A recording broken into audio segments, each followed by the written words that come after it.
clean. I think I was there. You might have been there. Yeah, man. We had some good ass fights this year. And now, now Crawford's about to fight. Yes, he's gonna fight Canelo. Oh man. I just hope he's big enough.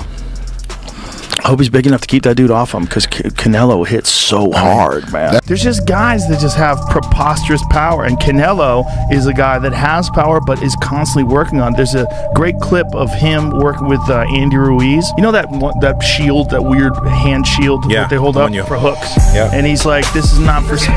This is just power. Just power. He's like, don't try to be fast with this, just power. And you see him, hey, boom. Bro, he hits so hard. Joe Rogan has voiced his concerns for Crawford and advised him to withdraw from the bout after witnessing Canelo Alvarez's poise and confidence during the press conference. One of those who was influenced by Canelo Alvarez's seriousness during the press conference was the UFC commentator. Joe Rogan thought Canelo was terrifying and would be too much for Crawford in a fight. Despite the fact that Crawford seemed confident. Show Canelo Alvarez body shots. Like, maybe there's a video we could look. He's got a beautiful one where he steps in and just rips that left hook to the liver, and your body just goes deep. It shuts down. It's the weirdest feeling, man. It's like your legs stop working, everything stops working, your whole body just seizes up.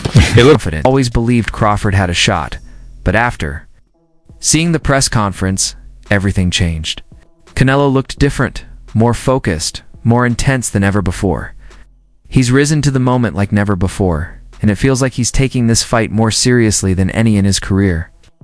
Joe Rogan even called Crawford the underdog, and hinted that the night could go badly for the Nebraskan. Crawford has worn the underdog label before, but now it feels heavier, more real. After the press conference, it's hard to hold on to any hope. Only a miracle seems capable of saving him now. Rogan suggested the fight be called off, though he admitted that's unlikely. If it were up to me, the fight wouldn't happen. His energy has strained all my belief in Crawford's chances. That fight would be gigantic. I'm trying to make all-time history. Right. That's the one that gets you going. I can see it in your eyes. Yeah. I hear him now. You too little. Canelo gonna break you. Yeah. I love the challenges. Let me prove him wrong once again. Guys have had incredible success in 4 different weight classes. Crawford has a perfect 41-0 record after defeating his opponents and pushing himself, but he has also been criticized. Alvarez continues to be the greatest star in the sport, one of the finest. For sure, them belts coming with me. They coming home with me. I'm telling you right now. You can see it, but it's gonna be difficult. You take it to your home. I'm taking them, and ain't nothing you gonna be able to do about it. Come fight night. I know Turkey's in your corner, I promise you. But look, it's gonna be very difficult. He's gonna be so mad that day. Believe me.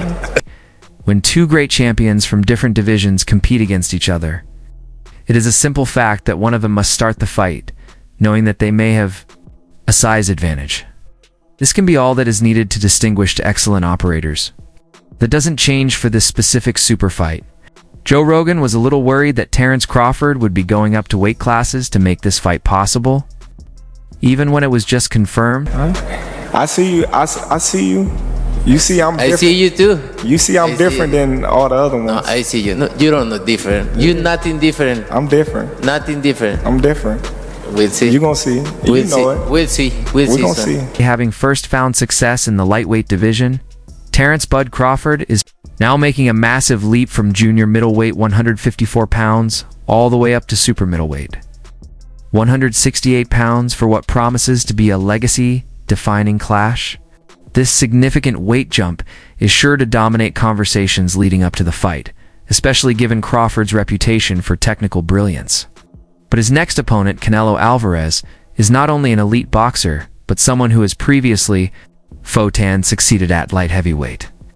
UFC commentator Joe Rogan discussed the size factor during a recent episode of the Joe Rogan Experience, where he was joined by comedian Brian Simpson. Having hosted Crawford multiple times on his podcast, Rogan expressed genuine concern. His biggest question isn't about Crawford's skill, it's about size. "I just hope he's big enough," Rogan said. "I hope he's big enough to keep that dude off him because Canelo hits so hard, man." It's a fight loaded with questions and high stakes. You look at the elite of the elite boxers. to a man, to every one of them. They're disciplined. Yeah. And they stay focused. I'm so excited to see this fight with Canelo Alvarez because I think the Saudi Arabians have so much money. They are throwing so much money at boxing. And the guy who's the head of boxing over there wants to make that fight happen.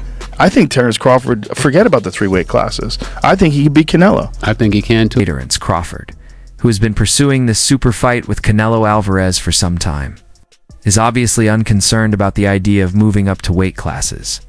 By refusing to take a tune-up fight within the agreed-upon time frame, Bud will have been out of action for more than a year by the time he enters the ring for what will probably be the hardest fight of his career.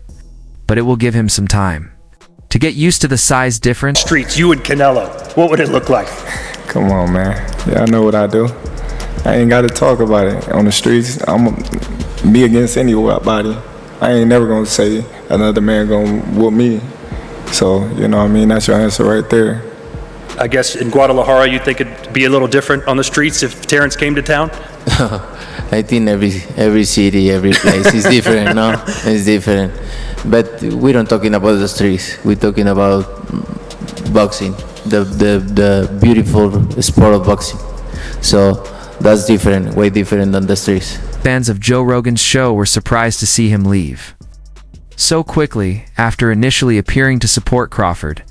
Many thought that Alvarez, who is currently a super middleweight, would maintain his size advantage over Crawford because Crawford has fought at 147 pounds for the majority of his career, while his most recent fight was at 154 pounds. Rogan, however, didn't believe that size advantage would be a major factor in the fight. That's one dude that, like, I believe all the he be talking. Crawford? Yeah. Oh, he's good. He don't just be saying They tried to say that, like, Errol Spence was damaged because of what Crawford did to him because he was damaged from the car accident. I'm like, maybe. Or maybe Crawford would have done that 3 years ago. I think he's that good. He's just so skillful. Crawford is not as little as people believe, according to Joe Rogan, the UFC commentator who recently brought Antonio Brown to episode 2286 of his JRE podcast, The Talk with his guest. Rogan made it apparent that the 37-year-old boxer has plenty of time to put on a lot of weight. You know why I'm excited, Terence Crawford? And Canelo. That's the one, Rogan stated, clearly expressing his excitement for the fight. But he then addressed the size disparity between the two boxers, which is one of the main issues raised by most. So slick. And when he gets, and he's also the best guy in the sport at switch hitting. He'll go from southpaw to orthodox and be just as good and trip you up. Like, you think he's going to start southpaw, he starts orthodox. You prepare for orthodox, he's fighting southpaw. He feels like he's got you timed better orthodox, he'll switch it up. You know, super accurate. He believed Terence Crawford is simply too small to take on Canelo. Joe Rogan mentioned that Crawford recently weighed in at 185 pounds. Despite just winning the junior middleweight title at 154 pounds.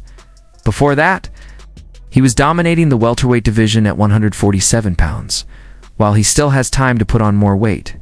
A large portion of fans remain skeptical. Despite Crawford's undeniable skill, many think he'll end up as just another name on Canelo's growing list of conquests. This doubt is amplified by the fact that 37-year-old Crawford is making a major jump in weight without the protection of a rehydration clause. Still, Crawford is widely regarded as one of the most technically gifted fighters in the sport today. He holds an impressive 41-0 professional record, with 31 wins by knockout. His most recent performance was a dominant unanimous decision victory over Israel Madramov, further proving he belongs among boxing's elite. Oh, like, just knows so much about boxing, about where to be and what's coming, and he's a strategist that's also entertaining. Yeah. You know what I mean? He's an artist. Like, remember like a young B-Hop? Yes. It was like just so sharp and made it look almost entertaining. You know what I mean? Roy Jones in his prime. It was art. You were watching art. He's piecing up people. It was an season. It's kicked off in spectacular fashion with one of the year's most anticipated fights. The Baker Al-Shidi Theater at BLVD City in Saudi Arabia hosted the first press conference for the blockbuster showdown between Canelo Alvarez and Terence Crawford. On September 13th in Las Vegas, Canelo will defend his undisputed super middleweight titles against the undefeated Crawford, who is making a bold leap by jumping up to weight classes for the fight. Also at stake will be the prestigious Ring Magazine title, valued at a record-breaking $188,000. The bout will stream live on Netflix. Marking another major moment for combat sports on the platform, tension between the fighters was evident during the lavish press event, reflective of the grand spectacle that now defines major bouts held in the Middle East. Both men appeared confident, but the challenge ahead is clear. Canelo, with a resume stacked from 2 decades of fighting the best, is determined not to let Crawford derail his legacy.